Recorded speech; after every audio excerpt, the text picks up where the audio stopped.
Hello বন্ধুরা, এই বৈশাখ মাস গরমের সময়, এখন আচার বানানোর সময়।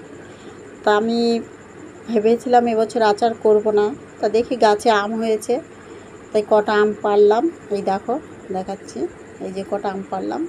এইবার আমি আচার করব। তা আচার করতে আমাদের কি কি লাগবে, তোমার গিয়ে আমটা কেটে আমি প্রথমে নুন আর হলুদ মাখিয়ে রোদে দিই। এইবারে নুন হলুদ আমি তার আগে মশলাটা করে রেখেছিলাম। মশলা বলতে তোমার শুকনো লঙ্কা দিলাম, গোলমরিচ দিলাম, মরিচ আর কি দিলাম, নুন দিলাম, হলুদ দিলাম, ধনে দিলাম, জিরের গুঁড়ো দিয়েছি, জোয়ান দিয়েছি, আর তোমার দিয়েছি মৌরিটা এই মশলাগুলো সব আমি কড়াতে ভেজে নিয়েছি। ভাজার পরে গুঁড়ি করে নিয়েছি। গুঁড়ি করে নিয়ে ওই যে শুকনো আমগুলো ছিল তার ভিতরে আমি মেখে একটা রোদ পুরো খাইয়ে নিয়েছি। এইবার আমি যেটা করব, এই আচারটা কি বলো তো, আম তেল তো বেশি আম থাকে, আর এটা একদম অল্প তেলের আচার। তাই এইখানে আমি এই যে হাফ কাপের মতো এই দেখো এই তেল ঢেলে দিচ্ছি।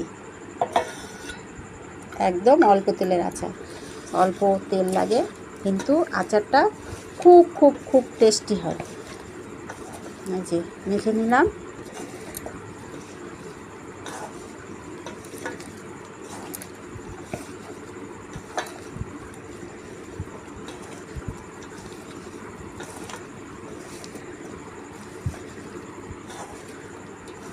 কত সুন্দর একটা ফ্লেভার আসবে, গন্ধটা খুব সুন্দর আসবে।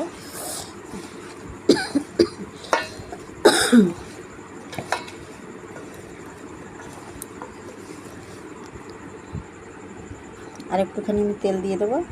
এই পুরো আমার 1 কাপ তেল লাগবে না, একটু মশলাটা যাতে মাখো মাখো, এই যে মশলাটা আমি করেছি সেই মশলাটা মাখো মাখো মতো লাগবে। এবার ভালো করে আমি এটাকে মাখিয়ে নিলাম তেলে। দেখো কত সুন্দর মশলাটা, একদম মনে হচ্ছে যেন এক্ষুনি মুখে দিই। তাই এটাই আচার কি বলো তো, আচার যত রোদে দেবে ততই ভালো থাকে। দেখো মাখানোটা হয়ে গেছে। এইবার আমি তোমার দিয়ে এই যে বয়মটা দেখতে পাচ্ছ, এই বয়মটাতে আমি এবারে ভরে দেবো। এটা কাচের বয়মে রাখলে বেশি ভালো হয়, আর যদি কাচের বয়ম না থাকে তাহলে প্লাস্টিকের বয়মে তোমরা রাখতে পারো।